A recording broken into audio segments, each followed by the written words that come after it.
Notre vidéoblog cette semaine, c'est pour mettre au clair la situation du dépistage de la COVID à Ottawa. Le premier point, évidemment, tous les conseillers municipaux à travers la ville sont là pour représenter leur communauté. On a beaucoup de plaintes des résidents, des parents et puis des différentes organisations. Alors, on les soulève à travers les médiums, que ce soit les médias sociaux, les médias, et évidemment à travers les responsables. Dans ce contexte-ci, c'est tout le système de santé. On parle de la province, on parle aussi des agences de santé à Ottawa, particulièrement nos hôpitaux, Queensway, l'hôpital d'Ottawa et Montfort, et évidemment, la voix officielle des élus municipaux, c'est à travers Santé publique, qui est l'agence qui a un niveau de connexion avec les élus municipaux. Le dépistage, c'est simple, on veut donner accès à tout le monde le plus rapidement possible avec les résultats de façon la plus efficace. Pour en discuter davantage, on rencontre Brian Gilligan, qui est vice-président chez Logement communautaire Ottawa, le logement public. Je suis président du conseil d'administration, et Néné Cloutier, qui, elle, est présidente et gestionnaire d'un centre de santé ici dans le centre-ville. Bonjour, c'est Brian Gilligan, je suis le vice-président pour le soutien aux locataires, le soutien aux communautaires pour le logement communautaire d'Ottawa. Brian, merci beaucoup de prendre le temps ce matin, je l'apprécie. Tu as un rôle important entre ce que nos locataires partagent avec ton groupe et puis aussi les agences qui font beaucoup d'entraide et d'appui à travers la communauté. Qu'est-ce que tu entends? Est-ce qu'il y a des inéquités présentement dans le testing de COVID? Puis c'est quoi le risque à ce niveau-là? La stratégie de testing maintenant est pour une population générale, mais vous savez que le risque d'infection est dans les sous-populations, les racialisés, les personnes pauvres, et ces personnes ne visitent pas le site d'assessment pour COVID-19. Souvent, les gens aussi peut-être parlent pas la langue. Hein? C'est un des défis si la langue maternelle n'est pas l'anglais ou le français. On sent, toi, comme leader de logement communautaire à Ottawa, tu l'observes. Qu'est-ce que le système, pour rejoindre ces populations-là, qu'est-ce que le système de santé doit faire pour enlever certaines de ces barrières? Premièrement, nous devons comprendre les barrières. Comprendre, les reconnaître les barrières qui sont existantes. Reconnaître les barrières, transport, les personnes qui doivent travailler pour un salaire, qui peuvent participer à ce assessment, les questions de langage, de langue, les parents qui doivent amener leur enfant sur un autobus, c'est difficile pour lui, pour eux. Mais je pense que tu soulèves un point qui est intéressant, c'est qu'il y a plein de barrières, que ce soit le transport, que ce soit la langue, que ce soit les aspects financiers. Parle-nous un petit peu, parce que tu le vis, tu le comprends bien, parle-nous un petit peu de l'enjeu financier pour ces familles-là. Si on a des symptômes, on doit travailler pour mettre la nourriture sur la table. Comment on gère tout ça? Je pense que nous avons besoin d'une stratégie pour le soutien des familles qui ont COVID-19. Parce que, comme tu dis, si tu as un test positif, mais tu dois travailler pour payer même la nourriture, ton loyer. Oui. Mais sans les soutiens, les familles comme ça doivent faire les décisions peut-être plus risquées et c'est plus risqué pour le reste de la population. Bonjour, je m'appelle Néné Cloutier, je suis la directrice générale de Somerset West Community Health Center et aussi un partenaire dans l'équipe Santé Ottawa. Néné, merci de prendre le temps aujourd'hui. Toi et moi, pour de nombreuses années, on a eu la chance de collaborer quand tu étais au Centre de ressources dans la Basse-Ville. Un plaisir de te revoir.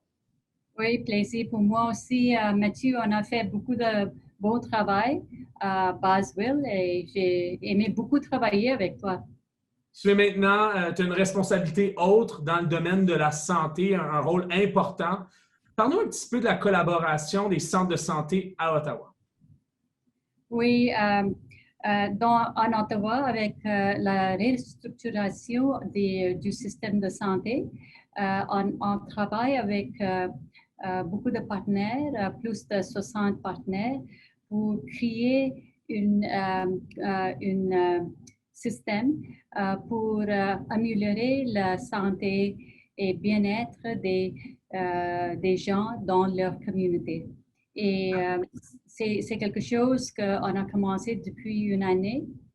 Oui, avec l'arrivée de COVID, la collaboration entre tous les partenaires s'est augmentée.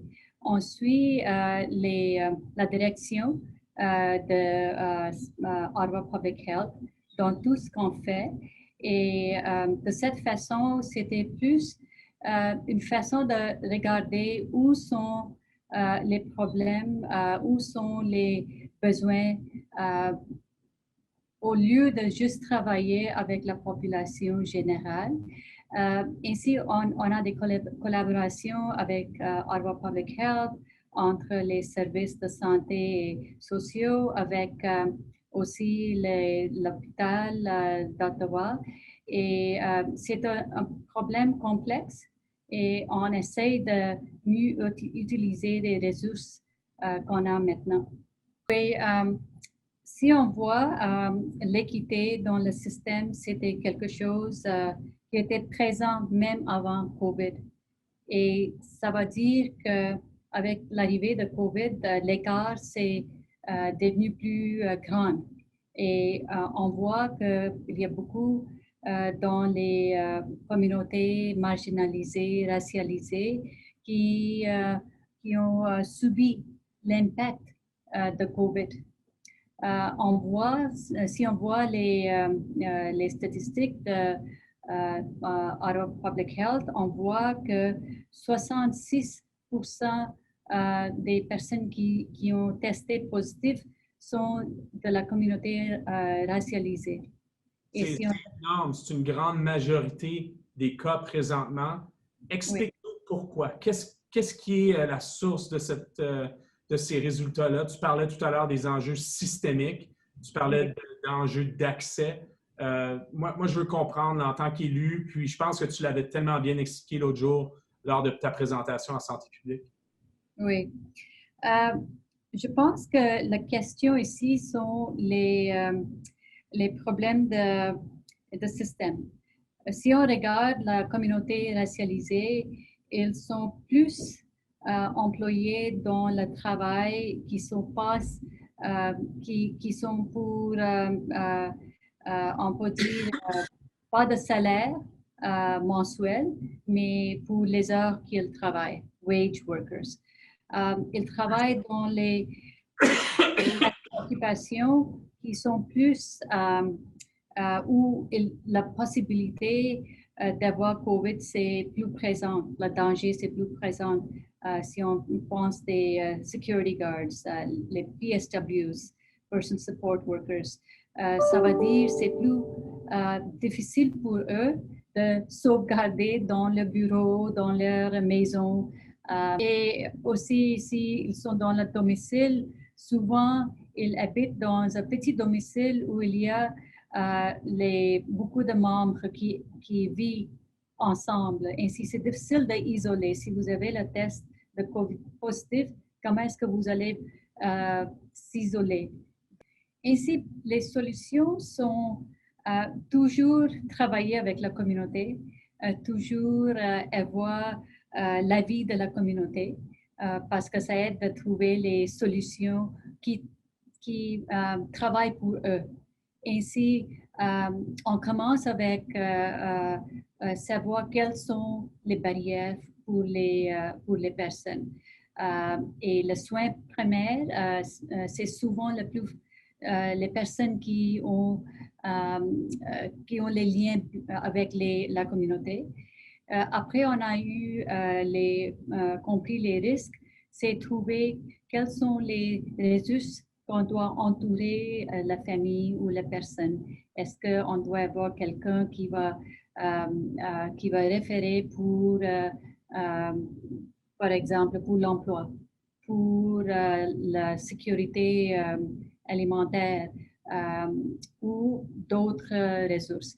Et le troisième volet, c'est trouver quelle est la meilleure façon de dépistage. Est-ce que c'est aller dans la maison? Est-ce que c'est dans la communauté? Est-ce que c'est un site dans un centre? Ici, c'est impliquer la communauté et développer la stratégie avec les partenariats.